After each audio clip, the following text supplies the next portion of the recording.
You were born in the year 100 BC, right in the heart of ancient Rome. And you are lucky, you belong to the Julian family.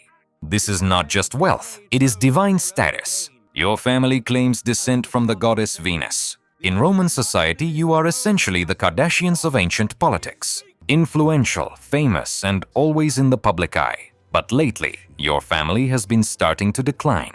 Money is running out, and your political power is essentially based on nostalgia. And in Rome, politics is about money. If you don't win elections or advance in your career, you won't eat well, metaphorically and literally. Your father is a big shot, governor of the province of Asia. Before that, he was a praetor.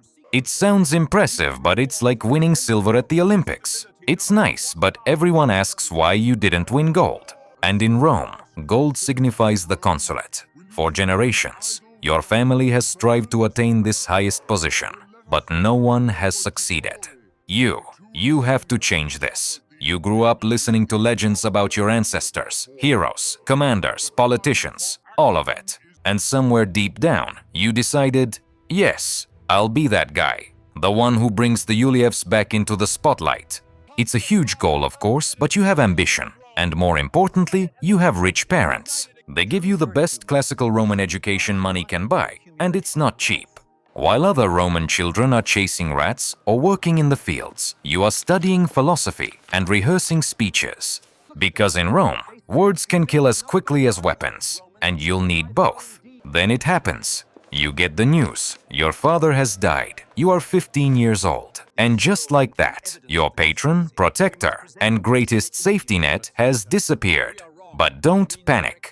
It turns out your father wasn't just influential, he was rich. He left behind a substantial inheritance, and your mother took charge of everything. So no, you won't be expelled from Rome's preparatory school anytime soon. You had an uncle, Gaius Marius. A legendary commander, he held the office of consul 7 times. It's essentially the Roman version of being re-elected president over and over again. You admired him most of all. But yeah, he died last year too. So now it's just you two left. So guess what? You're now the head of the family at 15, and your task? Keep the Iuli family from falling apart. But you don't just sit and cry into your toga. At 16, you got married. Her name is Cornelia Sulpicia. No, not out of love. This isn't a Disney movie. It's a strategic alliance. Cornelia is the daughter of a powerful ally of your late uncle. This is chess, not romance. But over time, something unexpected happens. You actually start to love Cornelia. Ouch. That's when the real problems begin. 3 years later, your wife's father loses the civil war. The winner, a ruthless fellow named Sulla, declares himself dictator. This is bad. What's worse is that he wants to erase all traces of your father-in-law's political faction. And this guy doesn't just cancel enemies. He compiles a literal kill list. If your name is on it, you're dead. The good news, you're not there yet. Instead, Sulla gives you a small choice. Divorce Cornelia, renounce her and the faction, and maybe, you'll live. Stay with her. Well, then he'll want to start writing your name on that death list. And here's the rub. You could leave. It wasn't a love match, remember? But now it is. And leaving her is a betrayal. Not only of her, but of your uncle's legacy, your dreams, your future. So naturally, you tell Sulla to shove his options where the sun doesn't shine. Not your smartest move. He officially adds your name to the list. Congratulations. You're now a wanted teenager in Rome. You're only 18. No army, no support. So you do what any half-sane person would do. You run. You disappear into the Roman countryside, sleeping with one eye open, constantly on the move. Sulla's men are everywhere, hunting you like a sport. You're not just hiding, you're surviving. And everyone knows you'll get caught sooner or later. So here's your situation. You're a teenage runaway hunted by Rome's most feared dictator. Not great. But here's the twist. Your family isn't giving up. They're pulling the strings. And by strings, I mean the Vestal Virgins, one of the most powerful religious institutions in Rome. If the Pope had a women's team, these ladies would be it. They are interceding for you with Sulla. At first he says, absolutely not, that punk disgraced me. But eventually he relents. You are officially pardoned. You are free. However, you are not staying in Rome. Sulla might have said you were safe, but he's the kind of guy who changes his mind and sends assassins before breakfast. So you're leaving quickly. Where are you going? To the province of Asia. You enlist in the service of a Roman commander named Marcus Caecilius Metellus, hoping to keep your head down and make a name for yourself in the army. Soon after, a city called Mytilene decides that Roman rule is over and begins a rebellion. Bad idea. Rome sends Marcus to suppress the rebellion. But there's a catch. Mytilene is locked behind massive walls, and they possess a vast navy that would make Poseidon envious. If Marcus wants to win, he must attack by land and sea. The problem is, Mark doesn't have a fleet, so guess who's been tasked with this critical mission? You. You are being sent to Bithynia to ask King Nicomedes IV for ships. That's right. You, an officer in your early 20s, have been entrusted with a mission that could save Rome's reputation. You succeed. The king agrees. The fleet is secured. Rome wins. A great victory. With ships in hand, Mark launches an attack. And boom! Mytilene falls. You fight like a beast and even earn the civic crown, a major Roman award for saving the life of another soldier. While you're there, living your best life as a war hero, you'll receive the best news of your entire adult life. Sulla is dead. Time to pack your bags. You're finally going home. The next item on your list is complete domination of Roman politics. In 73 BCE, you are appointed Pontifex Maximus, a religious position that sounds holy, but is really just another step towards power. You get it mostly because of your last name. Prestige opens doors, baby. Fast forward to 69 BC. You have been appointed to Spain's Celtiria as a quaestor. That same year, tragedy strikes. Your wife Cornelia and your aunt Julia, the wife of your legendary uncle Maria, both die in the same year. These aren't just random losses. These are people you truly loved. They shaped you, and losing them is very hard. But you have this Roman way of thinking. When life gives you limits, you turn them into a full-scale PR campaign. So at their funeral, you give the most emotionally charged speeches of your life. I'm devastated. Truly. My wife reminds me of my noble uncle Marius. Remember him, the guy who saved Rome. Well, guess who's here to carry on that legacy? That's right, me. All I ask is your support as I run for office. Not intrusive, not at all, but it works. After finishing in Spain, you return to Rome and are elected a curule edilo. Translation: you are now the one in charge of Rome's entertainment. So what do? You stage epic gladiatorial games, massive, extravagant, budget-busting public spectacles. People love it. Small problem though, you're broke, so you borrow money. A lot of money. Risky? Sure. Worth it? Absolutely. The people adore you. Your popularity grows rapidly. Then comes a great victory. You become the Pontifex Maximus, the High Priest of Rome. And you're not just winning, you're destroying your competitors. Now you're not just popular, you're a political force. Next up is Praetor Urbanus, a major legal position back in Rome. After this, you return to Spain Tertior, but this time as Viceroy, and you are now officially superior to your father. Sorry, Dad, but your ultimate goal is still there, looming like Olympus, consul. The problem? You've made a bunch of enemies who think you'll be too powerful in this position. But giving up isn't your style. But this is about you. You don't back down because people are afraid of you. It just means you're doing something right. So you make your moves. Big ones. You team up with Pompey the Great, the golden boy of the Roman army, and Crassus, the guy with more money than the gods, to form a secret alliance, the First Triumvirate. Pompey gives you military authority, Crassus gives you money, you bring strategy. Together, you rig the system just enough to ensure that you get exactly what you want. And just like that, you become consul of Rome. You've done it. The name of the Julii is back on top. You have done what your father, your uncle, and generations before you could not do. You could stop now, you could rest. But no, you're just getting started. It's 59 BC, and you're consul of Rome. And frankly, you're doing a brilliant job.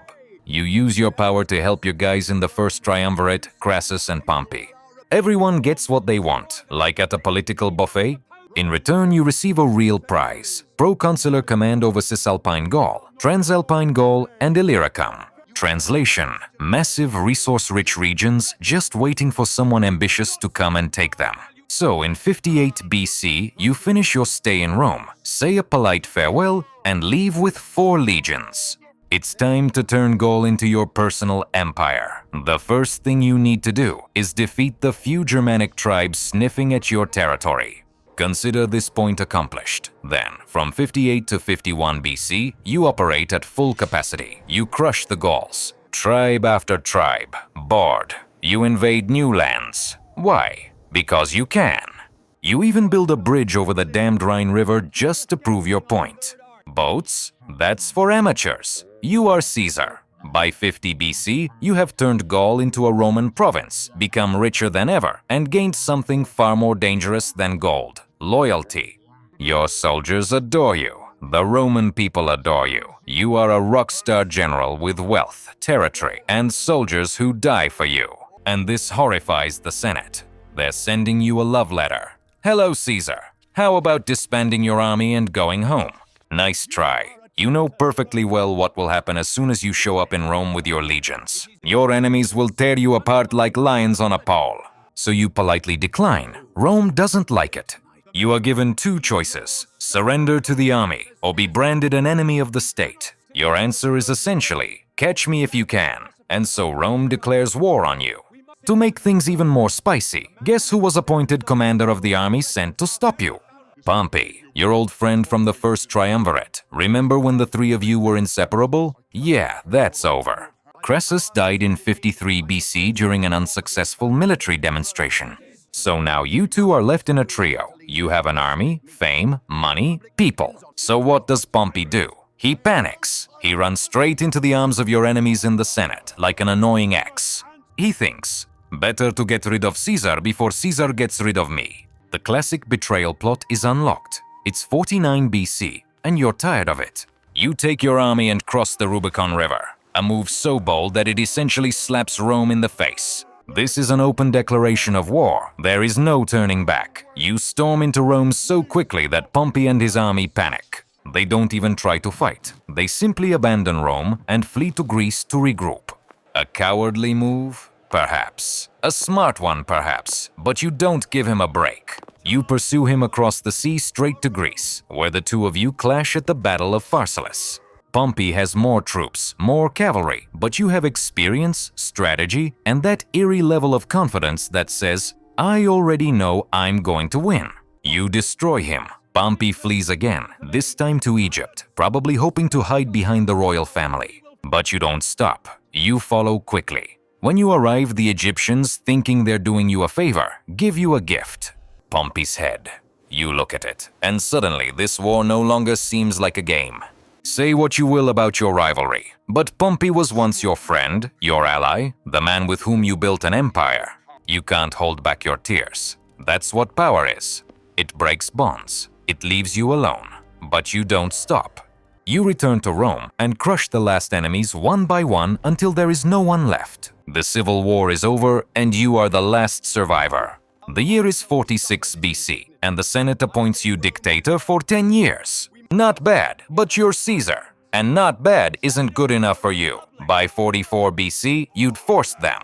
They declare you dictator for life. You have done it. You've gone further than any ancestor could have dreamed of. The name Julius is now legendary.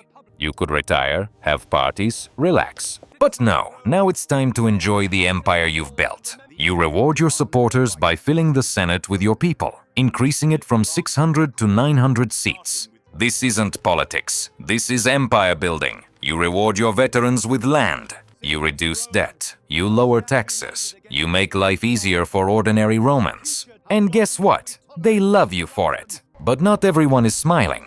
The old guard in the Senate is panicking. You're too powerful, too popular, too untouchable. You see it in their eyes. Envy, fear. But come what may, let them sulk. You now wear a purple toga, meant for royalty. You placed your statue in the temples next to the gods and declared yourself the pater of the patria, the father of the fatherland. You no longer simply rule Rome. You are Rome. March 15th, 44 BC. You put on your usual purple toga, the one that screams, yes, I'm in charge here. It's just another Senate meeting. You've chaired hundreds. You're a dictator, sure, but even dictators have to deal with paperwork. You enter as a king among men. Then something feels wrong. Suddenly, you notice the senators crowding around you. A hand grabs your robe. Then you feel it. Cold steel. You look down. Blood. Your blood. They're stabbing you from all sides now. You can't see their faces. All you see is your blood flying everywhere. You try to push away, shouting, "But this is violence." But there is no escape. Your legs are buckling. You're falling, and you know it. All around you, senators are shouting, "Freedom! Freedom!" These were the very people your advisors warned you about. Yes, you knew they hated you. But did you do anything? No. You look up, gasping for breath, bleeding, and there it is. The statue of Pompey, cold and stoic, watches. You smile. Of course, it all ends like that. You think, yes, I was too arrogant, but I changed Rome. I made the name of the Julii immortal. And so you go. The man who conquered Gaul, crushed Pompey, rewrote the rules, and called himself divine, dies on the Senate floor at the hands of the people he tried to control. Julius Caesar, you lived as a legend. You died as one. And history has never forgotten you.